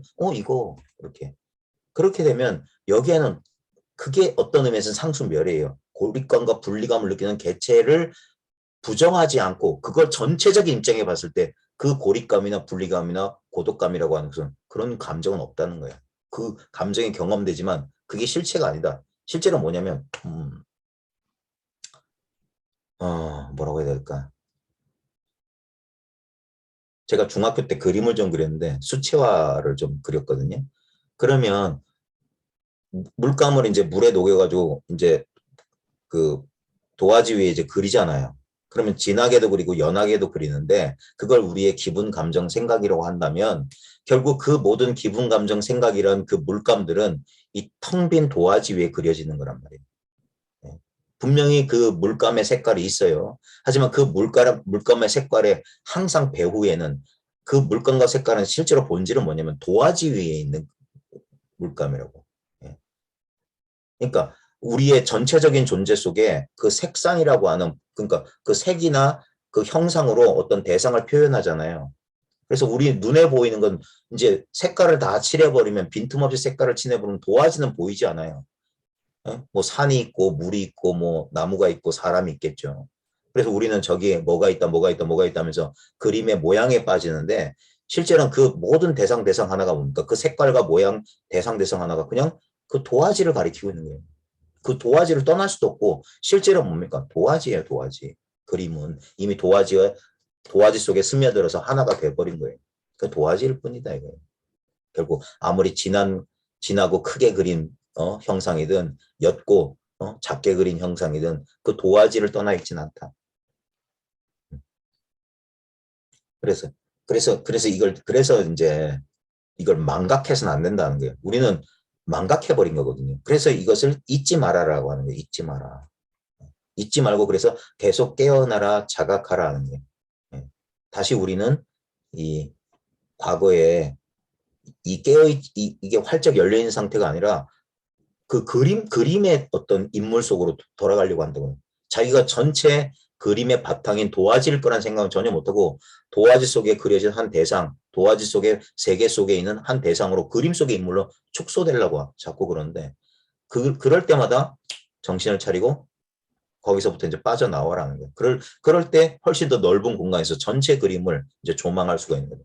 그게 이제 내 개체의 관점에서 어떤 대상에만 이렇게 포커스가 꽂혀가지고 거기에 그 대상에 끄달려가는 삶이 아니라 나와 대상을 중심으로 사는 삶이 아니라 이 전체적인 입장에서 보게 되면 그러면 어떻게 되는 이기적인 욕망이나 불합리에서 벗어나게 되는 거예요. 인류가 저질렀던 그런 분별심에 기초한 그런 어떤 이기적인 욕망에서 차츰차츰 벗어나는 거예요. 그때 이제 우리를 이제 또 그 하는 게 나만 그런다고 해서 세상이 바뀔까? 이게 우리 분별심이 또 그런 거예요. 왜냐면 우리는 끝없이 자기가 이 세계로서 분리된 저 사람과 나는 분리됐다고 자꾸 믿는 거예요. 그러니까 나만 변하면 저 사람들은 안 변하고 나만 변하는 게 무슨 소용이 있냐. 그런 식으로 우리는 생각한다고. 나만 손해보는 거 아닌가. 이게 주판 계산기를 두드린 거라니까. 그게 아니에요. 우리가 이 연결을 믿게 되면 어떻게 되냐면 우리는 육체적으로 이렇게 공간적으로 분리된 것 같지만 실제로는 이 하나의 통합된 전체라는 강렬한 믿음이 있게 되면 이렇게 되는 거예요. 그래서 나를 뭐 희생한다고까지는 할 것 없는데 이 믿음이 뭐냐면 내가 먼저 변하는 거예요. 내가 먼저 변하면 내가 전체와 연결되어 있기 때문에 이 사소한 변화가 다른 주변에 변화를 일으킨다 이거예요. 그러니까 그게 모든 뭐 신약 성서에도 한 알의 밀알이 썩지 않으면 뭐 이런 식의 표현이 그거예요. 자기부터 하지 않으면 안 되는 거예요. 그러니까 전부 인류들이 자기는 안 하고 그걸 남한테 미루거나 그렇기 때문에 지금 이 모양 이 꼴이 된 거예요. 그러니까 그래서 뭐 천주교 신앙에서 내 탓이오 뭐 이런 것처럼 자기부터 먼저 변해야 되는 거예요. 그래서 크리슈 나무르티의 전성기가 그 60년대였거든요.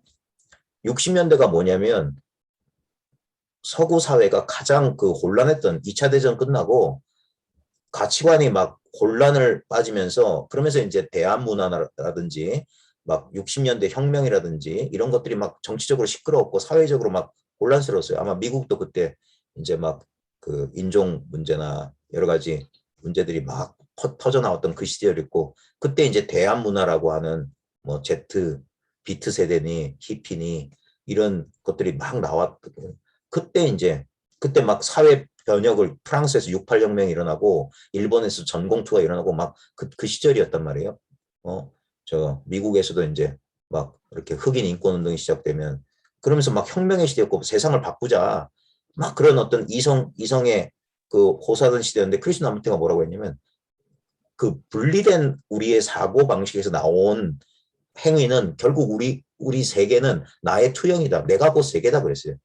내 심리적인 이 분리가 치유되지 않았는데 세계가 그 분리로부터 자유로운 어떤 사회적으로 말하는 평등과 자유와 인권이 보장되는 건 그건 어불성설이다. 그래서 그 사람은 뭐냐면 자기로부터 혁명이다. 그러니까 그 말에 아무도 귀를 안 기울였어요. 크리스나무티가 나무 의자 하나 들고 전 세계를 찾아다니면서 강연했지만 선생님 이야기는 참 좋지만 현실은 그렇지 않습니다라는 반응. 제대로 이해한 사람은 별로 없어요. 왜냐면 이건 별로 이해받지를 못해요. 이해가 애초에 안 되니까요. 어쩌면 이해할 필요가 없으니까. 그래서 진리는 자기를 증명할 필요가 없어요. 모든 게 진리이기 때문에. 네. 그래서 사람들은 이 단순한 사실을 눈뜨질 못하고 항상 자기와 세계를 분리된 것처럼 그게 이제 우리 이분법적인 분리된 세계, 분별심 속의 세계야. 결국 그 분별심이 만든 세계의 꼴은 우리가 맨날 뉴스를 통해서 경험하는 그 세계고요. 그리고 우리가 나날의 일상에서 우리도 겪고 있는 현실이고 우리의 분리감에 기초한 우리의 생활이 우리한테 어떤 것을 주는가. 항상 어떤 미래에 대한 걱정이나 불안 속에서 항상 뭔가 자기 자신에 대한 불만족 속에서 삶을 살아갈 수밖에 없도록. 결국 아까 제가 50년밖에 살지 않은데 왜 나이가 들어가면 들어갈수록 왜 이렇게 심리적 고통은 더 증가되는가. 모르긴 몰라도 제가 살았던 시대만 쭉 보더라도 우리 한국 사회만 보더라도 보면 다른 여러 가지 질병도 늘었지만 그 중에 하나가 뭐냐면 정신질환 같은 것들. 사람들이 심리적 고통 때문에 병원을 찾아야만 되는 일들이 막 늘어나고 있단 말입니다. 그건 결국에 뭐냐면 우리의 기본적인 나를 따로 두고 어떤 대상을 나와 분리된 것으로 보는 이 이분법적인 이런 세계관이라고 할까? 이 관점 때문이에요. 이것을 단순하게 지금 통합돼 있고 어떤 차별이 없는 바로 지금 이 전체적인 이걸 관점이라고 해야 될까? 이걸 하나의 뭔 존재감이라고 해야 될까? 네. 여기에 충분히 이 사실에 충분히 자기가 이것을 생각의 대상으로 의심하는 게 아니라 그것마저도 극복하는 상태. 이게 확립된 거거든요. 이게 자리를 잡은 거고 전통적인 표현은 힘을 얻었다는 거예요. 힘을. 이 각성, 자각의 힘을 얻었다. 그 힘을 통해서 우리의 기존의 그 과거의 사고방식이나 그 버릇을 서서히 고쳐나가는 거예요. 이 새로 자기가 자각한 이 안목과 이 가치관에 새로운 어떤 가치관이 나오는 거죠. 이제 이기적인 게 아니라 어떤 게 법다운가, 어떤 게 진리와 부합되는가, 어떤 선택이, 어떤 말이. 예. 그래서 이제 그게 어떻게 보면 전통적으로 불교에서 말하는 팔정도예요.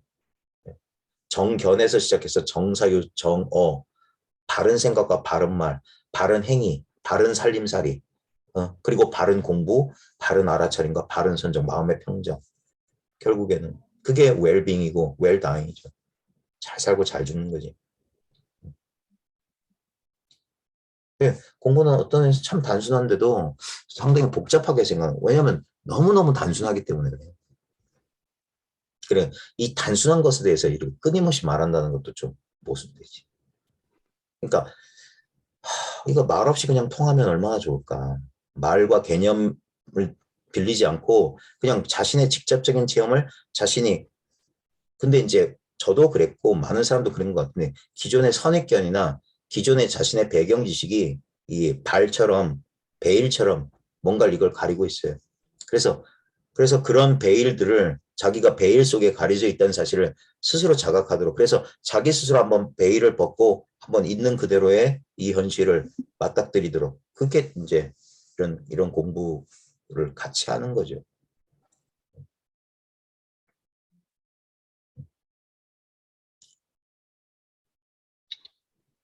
또 뭐, 저는 외로움보다는 예, 심심함이나 무료함이 더 큰데요. 음, 그러니까 공부하기 전에는 심심할 새가 없었죠. 네, 맨날 뭐 책 읽고 뭐 공부하고 아니면 뭘 본다거나 네, 뭐 정치를 본다거나 뭐 이런 식으로 해서 잠시도 심심하고 무료할 틈이 없었는데 혼자 살아도. 근데 그런 거 안 하거든요. 음, 그러니까 그냥 여기 심심해요. 음. 그러면 바깥으로 나가요. 자연 속으로. 뭐 공원 걷고 그것도 뭐 한두 시간이지 뭐 하루 종일 걸을 수도 없고. 음, 그래서 심심한데 참 진짜 굉장히 심심해 하는구나. 지금 이제 다 이제 어디, 학교 다 끝났어요? 네. 음. 지금 심심함을 느낄 정도로 한가할 때 많이, 그래, 시간 보내세요. 그렇긴, 예, 7월 달에 이제 한국 가거든요. 음, 그러면은 심심할 틈이 없겠죠. 완전히 귀국하는 거예요? 아니면 잠시 나오는 거예요? 아니면 여름방학 동안 2달. 음. 그러면 아예 거기서 이제 사시는 거예요? 자리 잡고? 아니 여기 그 학교랑 1년 더 계약이 돼가지고 네. 예, 1년은 더 있어야 될 것 같아요. 그래요. 이걸 이제 이게 습관 들이는 건데 이제 익숙해져야 돼요. 그러니까 하나의 자아로 나와 분리된 세계 속에 살던 그 오래된 버릇이 있거든요. 네. 그러면서 이제 이게 분리감 없는 그냥 통체 세계 속에서, 그래서 이게 꿈속을 사는 것처럼 이렇게 분명히 나는 이 세계와 나의 분리감을 느끼는 이대로, 그러면서도 이 전체를 떠나지 않은, 그게 미묘한 거죠. 예. 그렇게 살아가는 버릇. 그러니까, 뭐라고 해야 되지? 항상 이것 속에서 눈 뜨고, 이것 속에서 걷고, 이것 속에서 밥 먹고, 이것 속에서 대화하고, 이것 속에서 일하고, 이것 속에서 생각하다가 이것 속으로 잠드는 그런 버릇을, 그런 이제, 그, 그렇게 이제, 이게 여기에 익숙해져 간다는 거예요. 예. 이것을 그러니까 이것은 늘 하나로 있는 이 당연한 사실에 익숙해지는 거예요. 당연한 건데 우리는 이 당연한 것을 기존에 우리 분리된 그 과거의 삶의 습관 때문에 이게 처음엔 낯설다고 하는 거예요. 처음엔 아직까지는 이렇게 분리된 나도 따로 있고 세계도 따로 있고 이게 훨씬 익숙하고, 이렇게 한 덩어리로 이렇게 분리된 채로 하나고 하나 된 채로 분리라는 이게 잘 우리한테 선뜻 와닿지 않은데, 근데 이제 그게 이제 나날의 일상 가운데 그런 감각, 그러한 자각들이 점점 뭐라고 해야 될까? 그걸 힘을 얻는다. 그게 확장이 된다. 그걸 떠나지 않는다. 잊지 않는다. 이런 식의 표현을 쓰는 것처럼. 그러니까 하루 24시간 내내 이것. 예. 언제나 이것. 가끔 제가 부산 공부방에 오신 분들한테 하루에 얼마 동안 공부 속에 계시냐 묻는 그러면 사람들이 대부분은 뭐 거의 뭐 그러지 못한다고 하는데 아니 공부 모임하는 그 기간 동안 그 시간 동안은 그럴 수 있겠죠.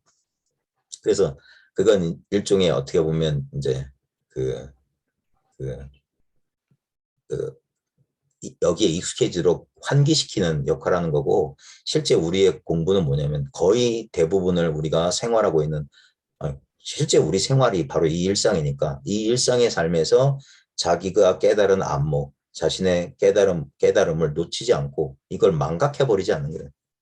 그래서 늘 깨어 있어야 된다고 하는 거예요. 늘 깨어 있어요. 자칫 잘못하면 우리는 다시 감각과 생각으로 이루어진 분별 세계 속에 쑥 들어가서 하나의 진짜 영화 주인공처럼 사는 거예요. 영화 주인공처럼. 자기가 영화 그 자체일 거란 생각 못하고 영화 그 자체는 영화 내용을 신경 쓰지 않아요. 근데 영화 속의 주인공은 저희가 007 영화 속의 제임스 본드는 자기는 죽느냐 사느냐야. 그러니까 영화 속의 주인공처럼 막 쉴 새 없이 뛰어다니는 거예요. 근데 내가 그 전체 영화 그 자체 또는 그 전체 영화를 바치고 있는 스크린이라면 스크린 입장에서 영화 내용은 안 중요해요. 영화 내용은 절대 스크린에 영향을 줄 수가 없어. 폭탄이 터지고 기관총을 아무리 쏴대도 스크린은 아무 영향을 받지 않아요. 심지어는 거기서 누가 죽고 살아도 스크린은 아무 영향이 없어요. 그런 것처럼 우리의 본래 이 겉으로 드러난 의식의 진정한 그 바탕이 되는 우리의 본래 이 마음자리라고 해야 될까? 이 자각 자체는 이거는 그냥 있어요. 우리 삶의 영화가 바로 여기를 떠날 수가 없기 때문에 우리 삶의 경험은 항상 이 바탕 위에서 경험되고 있어요. 그래서 이 삶의 경험이라고 하는 건 분명히 경험되지만 우리가 그렇게 믿고 있는 것처럼 그게 실체가 아니에요. 우리가 영화에 이렇게 빠져 있으면 저 주인공은 실제로 존재하는 것 같고 저 주인공이 활동하는 그 시공간은 그 현실인 것처럼 착각해야 되는 그게 손에 땀을 실감나는 영화라는 건 결국 그거잖아요.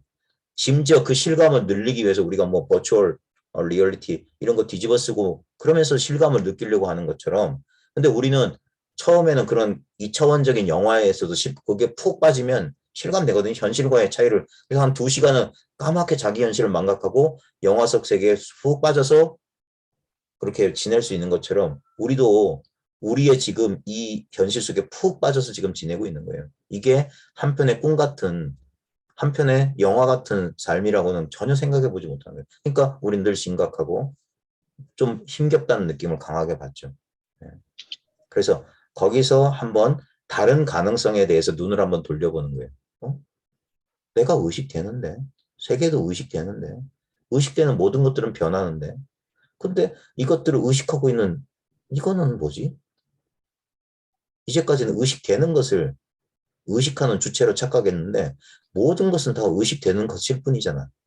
의식되는 것은 그 의식을 떠나서 어떤 실체성이 있다고 판단낼 수가 없는데 결국 모든 것이 의식이라면 그럼 의식은 뭐냐 이거예요.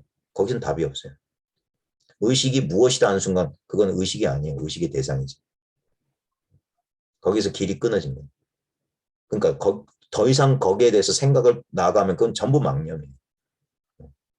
결국 생각에 데려다 주는 건 뭐냐면 의식에 대해서는 생각할 수가 없다 이거예요. 결국 유일한 길은 뭐냐면 그 의식을 이제 실제로 체험해야 된다고 하는데 이것도 말입니다. 그 말을 떠나서 지금 뭘 체험하고 있냐 묻는 거예요. 그게 바로 의식이다. 지금 내가 체험하고 있는 게 지금 경험하고 있는 게 결국 의식이다. 왜냐면 결국 의식에 의해서 의식되는 것밖에 없으니까. 뭐가 의식되든 그게 바로 의식이다. 의식을 하나의 대상으로 의식하는 게 아니라 의식하고 있다는 사실에서 거기서 그게 멈춘다 이게 사마타, 위파사나, 지관이라고 하는 거예요. 더 이상 생각으로 이건가 저건가 따지는 걸 멈추고 그래서 가만히 있으라는 거예요. 그러면 이제까지 내가 상대적으로 의식의 내용물을 의식의 대상을 이렇게 의식하는 방법이 아니라 의식 그 자체가 의식 그 자체를 의식하는 그 묘한 경험을 한번 해본다 이거예요. 그거는 극히 이걸 알아보기가 힘든데 한 번만 알아보면 된다 이거예요. 그냥 아예요. 말로 설명하기는 어렵지만 자신의 직접적인 경험으로 자기가 의식이 의식을 알아보는 거니까. 그냥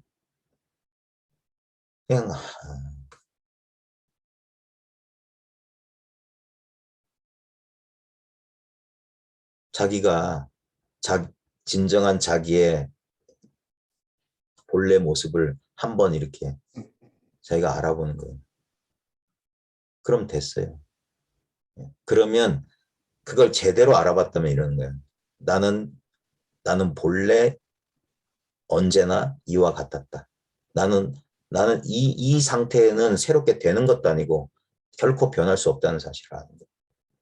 그래서 이 안에서 일어나는 이 의식 속에서 일어나는 모든 이 내 생각과 느낀 감정이라는 소음에서 자유를 얻게 되는 거예요. 시간이 지나면 지날수록 모든 것이 이것일 뿐이라는 사실이 점점점 확신을 주면 그 확신 늘어나는 확신만큼 이 분명해지는 만큼 그러한 우리가 이제까지 이게 진짜 실체인 것처럼 느꼈던 우리 기존의 기분, 감정, 생각에서부터는 점점점 자유를 얻게 되는 겁니다.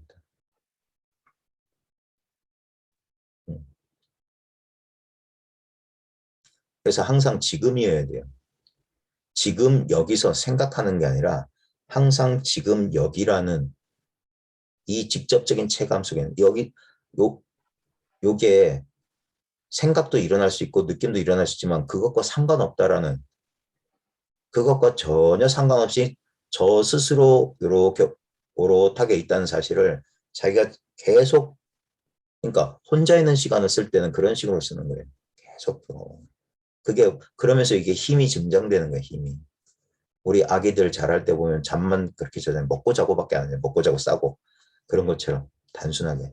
그러니까 거듭 마치 아이가 그냥 움직이지 않고 잠에 그냥 그러면서 성장하잖아요. 무럭무럭 자라듯이 우리도 막 분별하면서 에너지를 소비하는 게 아니에요. 이게 맞나? 제대로 가나? 하는 게 아닙니다. 탁 그래서 믿음을 가지고 들어와서 여기에 그냥 가만히 존재 그 자체로 존재로서 그냥 의식으로서 존재만 해라 하는 거예요.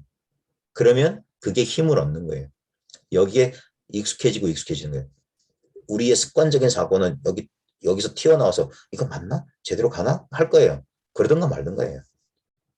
걔는 걔 버릇대로 움직이는 거니까. 나오든가 말든가. 그러니까 돌이켜라 하는 거예요. 생각 쫓아가지 말고 생각이 일어난 그 자리. 그 자리에서 충분히 푹 쉬어야 된다. 푹 쉬어야 된다는 거예요. 그래야지 힘을 얻는다. 우리가 바깥에서 가출했던 아이가 길거리에서 방황했던 아이가 지쳐서 자기 집에 돌아오잖아요. 그럼 며칠 몇 날은 그냥 쓰러져 침대에서 잠을 자는 것처럼 그냥 그러면서 자신의 잃어버렸던 이 힘을 회복하는 거. 그게 회복되면 회복될수록 뭡니까? 바깥에서 불안했고 두려웠고 방황했던 그 마음이 쉬워지면서 안정을 찾는 거예요. 안정을. 집에 돌아왔기 때문에. 그래서 안심하고 그 안도감, 안심, 이 안정감이 일상의 매 순간에 늘 함께 한다는 사실을 알아차릴 때까지. 살다 보면 우리는 갑작스러운 일이 일어나잖아요. 우리의 이 지능이라고 하는 건 그런 일이 일어나면 안 돼라는 그런 어떤 불안감 속에 늘 살아요. 그러니까 미래는 늘 불안한 거예요. 걱정스러운 거고. 그러니까 그 안도감이 늘 언제나 함께 한다는, 늘 지금 여기 안도할 수 있다는 그게 피난처. 그게 부처님께서 항상 자기 법귀하라는 바로 그 스스로 자기 자신과 법이라고 하는 게 바로 이거예요. 여기만이 평정 상태야. 어떤 괴로움도 여기를 뚫고 들어올 수가 없어요. 이 피난처. 우리 미국 같은 데 보면은 토네이도 오면 땅 밑에 지하실 속에 숨듯이. 그런데 거기서 잠시 쉬는 거예요. 그러면서 힘을 기르고 쉬고 그러면서 일상의 모든 경험을 이제 열린 마음으로 맞아들이는 거예요. 왜냐하면 이 기반이 되는 안정감, 이게 선정이거든요. 그래서 팔정도의 제일 끝은 바른 선정, 정정으로 끝나요. 바른 마음의 안정 상태로 얻는다. 거기서 이제 계속 팔정도가 계속 부르는 거죠. 그러면 바른 안정을 얻으면 또 더 바르게 보고, 더 바르게 사유하고, 더 바르게 말할 수 있게 되고, 더 바르게 생활할 수 있게 되고, 더 바르게 뭐 어떻게 할 수 있게 되고. 계속. 그래서 깨달은 뒤에 점진적으로 이런 일상의 삶을 살아나가면서 자신의 깨달음의 안목이 전통적인 표현은 하늘과 땅을 덮는다. 온 우주를 덮는다. 한 덩어리가 된다. 분리감이 사라진다. 분리감이 사라진다는 걸 아까 상수멸 설명하듯이 분리감각이랑 감각이 없어지는 게 아니잖아. 분리감이 사라진다는 건 분리감이 아니라는 걸 아는 거예요. 그게 하나의 감각일 뿐이다. 감각의 근본. 그러니까 감각이 소멸된 자리를 자기가 안 거야. 그 감각의 근본 바탕을 알았기 때문에 그걸 상수멸진이라고 하는 거예요. 그 감각과 생각이 없는 자리에서 감각 생각이 일어난다 이 말이에요. 근데 지금 이 설명도 잘못된 게, 아, 그래. 감각과 생각이 있고, 감각과 생각이 없는 그것이 이런 자리가 둘이 아닙니다. 그게 하나예요. 그게 이게 이해하기 어려운 거예요. 그러니까 이해로 안 된다고 하는 거예요. 제가 이런 걸 이해해서 그렇게 된 게 아니라, 이렇게 돼 보니까 이걸 설명하려면 이런 식으로 설명한다. 아, 이래서 이 상수멸을 말했구나. 야, 여긴 진짜 상수멸 다 있는데 없는 자리네, 이거예요. 다 있는데 그래서 지적인 표현, 비유적 표현밖에 안 돼. 그 제가 요즘 꽂힌 말이 수중월이다 이거. 물 속의 달이다. 물 속의 달 그림자다. 이거. 실제로는 달 그림자는 없어요. 그냥 물이 있어 실제는. 물인데 형상은 거기 달 그림자가 있어. 그러니까 경험되는데 실체는 이거라고 이거.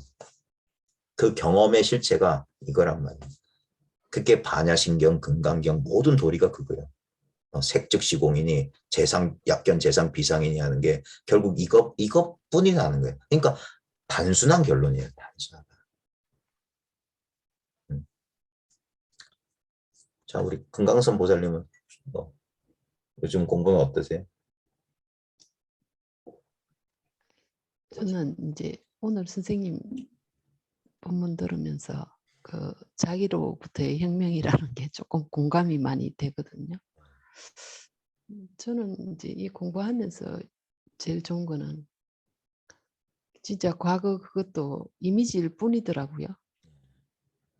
과거에 대한 그 아픈 기억들 이런 것들이 그냥 그 떠오를 때 그 이미지일 뿐이다. 이걸 이제 딱 아니까 그게 용서가 되고 다 이제 그리고 아예 그런 기억 자체가 없어졌어요. 옛날에는 뭐 이게 상처다 뭐 이런 것들 내가 아팠다. 제가 이제 공부 마지막에는 생각지도 않았던 20대의 아픈 그 기억이 20대 제가 20대부터 되게 괴로웠거든요. 고등학교 졸업하고부터 굉장히 제가 이제 그 딜레마에 좀 빠졌는데 이번에 한국 나가서 이제 그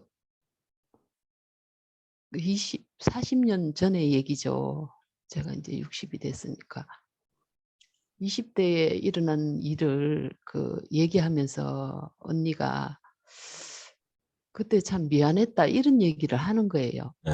근데 이제 저는 이제 다 뭐 그 생각에서 없어져 버렸으니까 용서라면 용서고 뭐 기억이라면 기억에서 지워진 거죠. 그냥 경험했을 뿐이다. 이제 그걸로 이제 남으니까 너무 편안하잖아요. 네. 그 상태를 있었는데 상대에서 그러니까 아 이건 지금 현재 일이 아닌데 아직도 상대는 자기가 이제 그게 아 자기한테서 조금 그런 게 있었나 봐요. 그래서 이제 그때 미안했다 그 소리를 듣는 순간 나는 지금 기억이 없는데 기억에서 벌써 떠나갔는데 이런 생각하면서 되게 평온하게 듣고 그랬는데 이제 며칠 전에는 이제 꿈을 딱 꿨는데 그냥 꿈을 꿨을 뿐이잖아요. 근데 이제 그 꿈에 대해서 내가 그냥 습관적으로 막 생각이 이렇게 따라 붙는 거를 머리가 획 돌아가면서 그 기존의 그 습관, 예. 그 이미지에 붙이는 내 그 생각들이 참 이거 참 꿈일 뿐인데 그 참 그게 이렇게 또 해석하고 막 그게 이제 좀 보여졌거든요. 지구 또 이제 우리 아이하고도 통화를 하면서 우리 아이가 이제 가게를 하나 오픈한다. 그 얘기를 이제 듣는 순간 그 듣기 전에는 그냥 평온하니 이렇게 대화했는데 예. 그 끊고 나니까 이제 그 생각의 파장이 축축축축 구름처럼 이렇게 쭉 이렇게 선생님 말씀하시는 그 영화 예. 쭉 이렇게 펼쳐지더라고요. 그래서 영화라는 걸 딱 보는 순간 참 웃음이 나더라고요. 이 생각의 파장이 그간에 이제 그 내 그 혼섭된 것들이 쭉 이렇게 연결돼서 나오는데 그게 진짜 허상이잖아요. 예. 그냥 예. 그러니까 이제는 조금 그 도화지의 느낌이라든지 그래요. 훅훅 그 아까 후달려 예, 갔는데 좋은 말씀해 주셨는데 아무 일 없다가 딱 어떤 얘기를 들으면 그게 우리 오른쪽으로 예. 기울어진다면 오른쪽으로 쓰러진다고 그러면서 갑자기 예. 연쇄적으로 예. 내가 의도하지도 않았는데 이런 예. 예. 어떤 걱정스러운 마음이나 어떤 예상들이 예. 쭉 펼쳐지면 그러면서 쭉 마음이 따라가요. 예. 불편해지잖아요. 그게 예. 그래서 자업자득이라 하는 건데 그걸 이제 알아봐야 되는 거예요. 우리는 과거에 이 알아차림이랄까 이 자각이 없게 되면 그 생각 속에 자기가 영화 주인공이 돼서 그 속으로 쑥 들어간다고요. 예, 그것과 한 덩어리가 돼서 이제 같이 굴러가야 되는데 이제 거기에 빨려 들어가지 않는 힘이 이 자각의 힘이에요. 그러면 이거 생각이야. 생각이 움직인다는 걸 자기가 알아야 돼요. 이제 이게 이제 힘이 약할 때는 생각인 줄도 모르고 그냥 쑥 생각만 일어나면 찍찍이에 찍찍이에 착 예. 붙은 것처럼 쭉 끌려갔다가 조금 힘이 생기면 이거 생각이야. 생각에 끌려 벗어나려고 하다가 또 끌려가다가 나중에 한번 하고 이거 생각일 뿐이구나 하는 거예요. 그러다가 이제 좀 자기가 집착이 덜한 생각에는 이제 안 끌려가다가 이제 그러면서 힘이 붙는 거예요. 근데도 조금 더 자기가 아주 집착하고 있는 문제에 대해서는 또 힘없이 끌려가다가 그걸 이제 공부하는 본인들은 아는 거죠. 그러니까 내가 여전히 힘이 약하구나. 여전히 그 생각일 뿐인데도 끌려가는구나. 예. 하면 그런 마음만 있으면 돼요. 그러면 그 순간에 이제 이거 생각일 뿐이구나 하면서 이제 그게 이제 초연해진다고 하는 거야. 또 예전에 얘는 습관대로 움직이는구나. 얘는 버릇대로 또 이렇게 대부분의 이 우리가 그리는 미래는 좀 불안하고 부정적인 미래거든요. 막 밝고 긍정적인 내일은 잘 될 거야. 막 그 스칼렛 오하라처럼 내일의 태양이 떠올 거다. 이런 긍정적인 마음 가진 사람 별로 없어요. 항상 걱정 속에 있어. 예. 그런 마음의 영화라는 걸 알고 거기서 이제 정신을 차리는 거예요. 왜냐하면 그거는 오지도 않은 시간이고 실제로 나한테 지금 진짜 현실은 뭐냐면 지금 아무 문제 없는 지금 이 순간이거든요. 내가 여기 아무 문제 없는 데서 하나의 영상을 떠올리고 그 영상 속에 내가 집착하는 순간 나는 이 자리를 잃어버리게 되는 거예요. 그러니까 그래서 버텨라 하는 거예요. 이 자리에서. 예. 그 흐름 속에 끌려 들어가지 말고 그게 공부의 힘이고 이게 제법 이제 그래서 얼만큼 자기가 이 공부에 대해서 자연스러운 이 공부에 대한 그 갈망을 가지고 있느냐에 따라서 이건 자연스럽게 되는 거다. 자연스럽게. 그러면서 서서히 이게 우리 생각과는 달라요. 생각은 정말 효율적인 컴퓨터예요. 그러니까 얘는 무조건 경제적이어야 되고 효율적이 빨리 해야 돼. 빨리. 예. 빨리 문제만 보면 가만두지 못하고 얘는 빨리 처리해야 돼요. 그러니까 마음이 급해. 동동동동동 거려요. 예. 근데 우리의 현실이라고 하는 것은 다 자기만의 시간이 있어요. 때가 있다고 때가.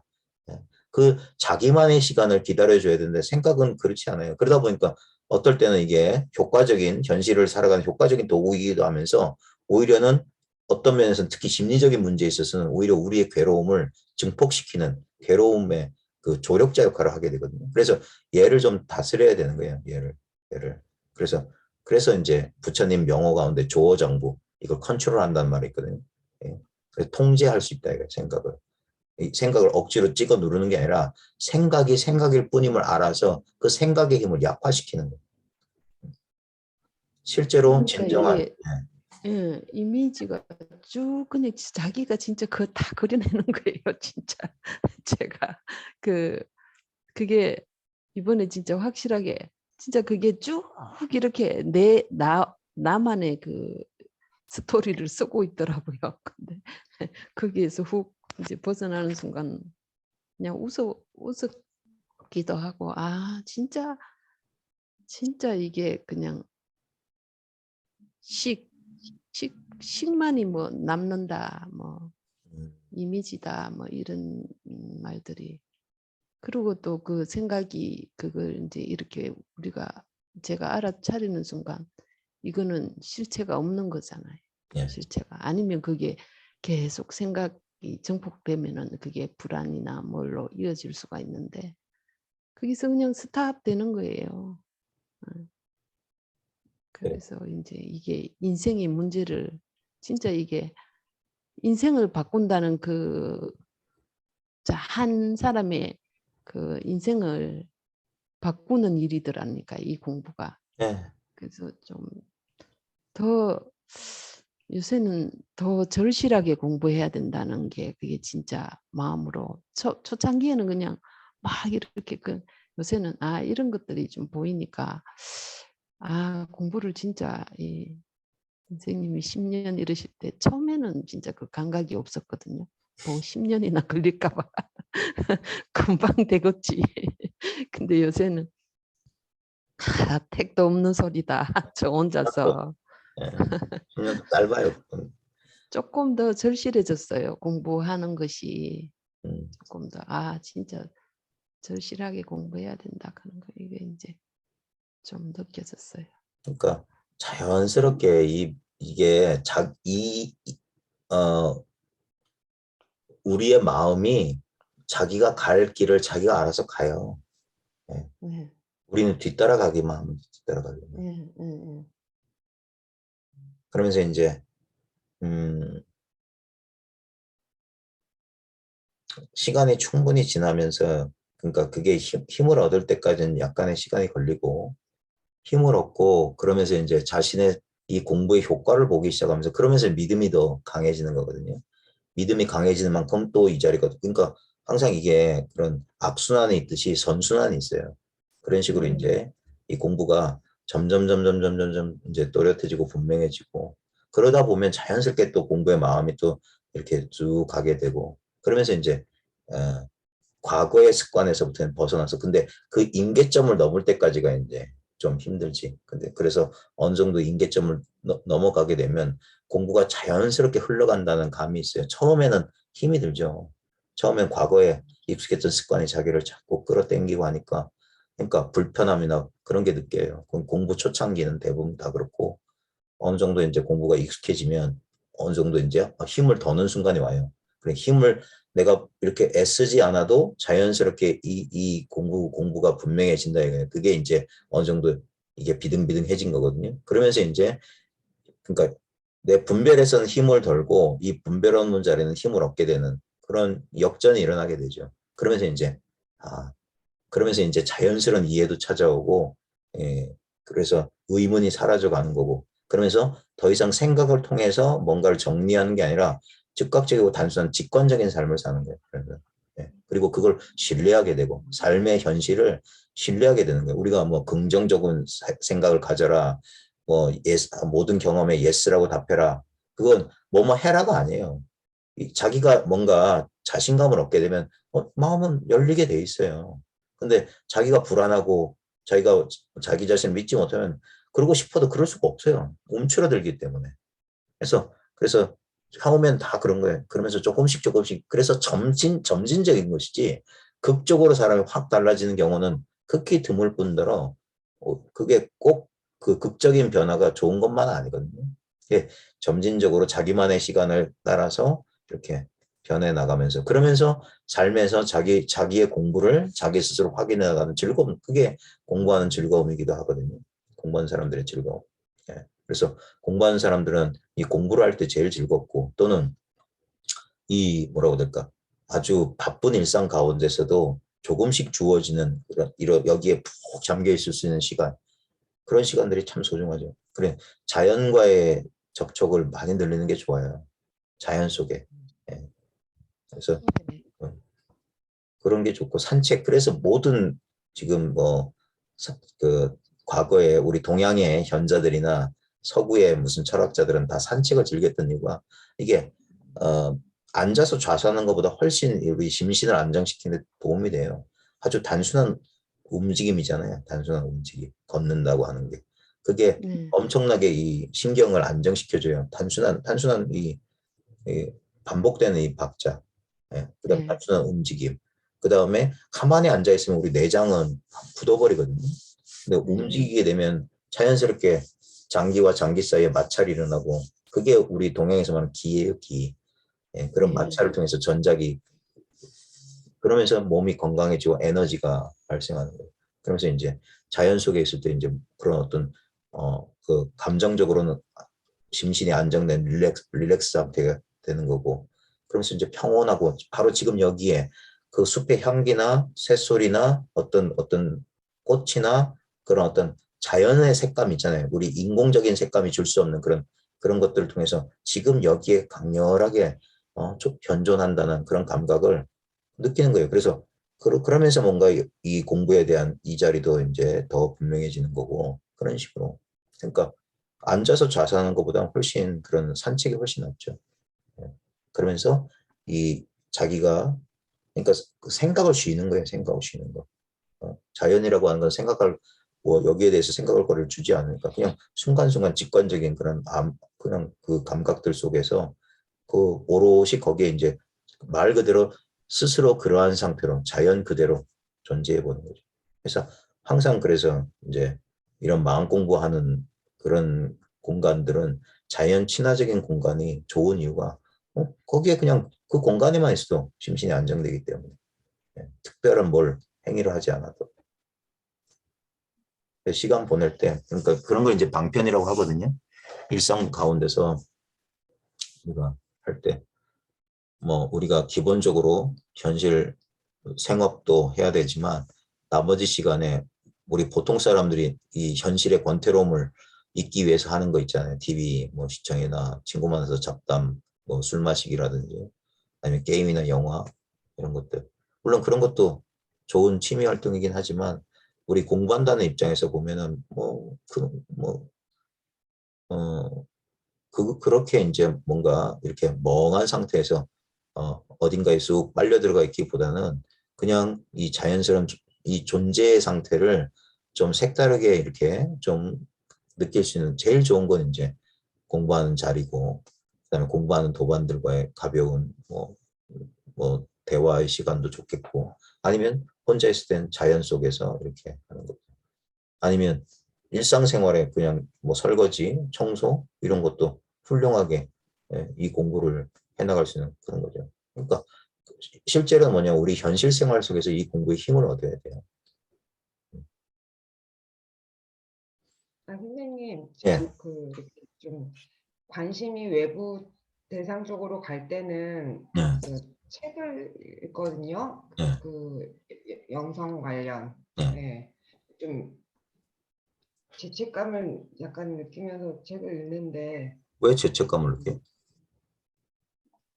자꾸 분별을 좀 더 강화시키는. 근데 저도 책 좋아하잖아요. 네. 근데 그런 분별이 일어난 책은 저는 읽다가 던져버려요. 음, 읽다가 던져버리고, 책 가운데도 음, 그런 책이 드물어서 그런데, 음, 오히려 이 분별이 아닌 자를 더 강렬하게 이렇게 환기시켜주는 좋은 책들이 있어요. 제가 루퍼트를 좋아하는 이유도, 루퍼트의 그 책들은 그런 감을 주더라고요. 그런 책들, 그런 책들 독서는 나쁘지 않다고 생각해요. 음.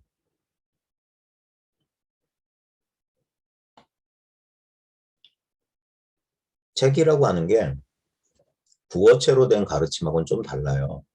일단 정리된 거기 때문에 훨씬 오랜 시간 동안 걸려서 설명해야 될 걸 압축적으로 이 문장 속으로 전달하기 때문에 이 공부가 익숙치 않은 사람들한테는 오히려 그런 게 방해가 될 수도 있는데, 이 공부가 어느 정도 익숙한 사람에게는 그런 좋은 이 자리를 분명히 자기가 자각하고 오랫동안 이 공부에서 힘을 얻은 사람이 쓴 글은 그게 이제 그 문장을 통해서도 전달이 돼요.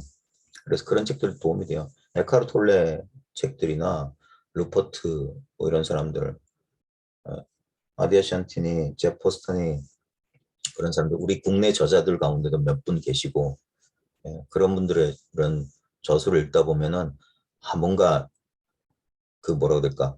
그러니까 경험은 하는데 이 경험을 새롭게 볼 수 있는, 자각할 수 있는 그런 언어라고 해야 될까? 어떤 그 눈이라고 할까? 그런 걸 아직까지 자기가 확실하지 않았는데 그런 걸 통해서 하면서 이제 한꺼풀 벗는, 이제 알겠다. 그런 식의 그런 기쁨을 주는 그런 책들도 있거든요. 그런 식으로 독서하면 되죠.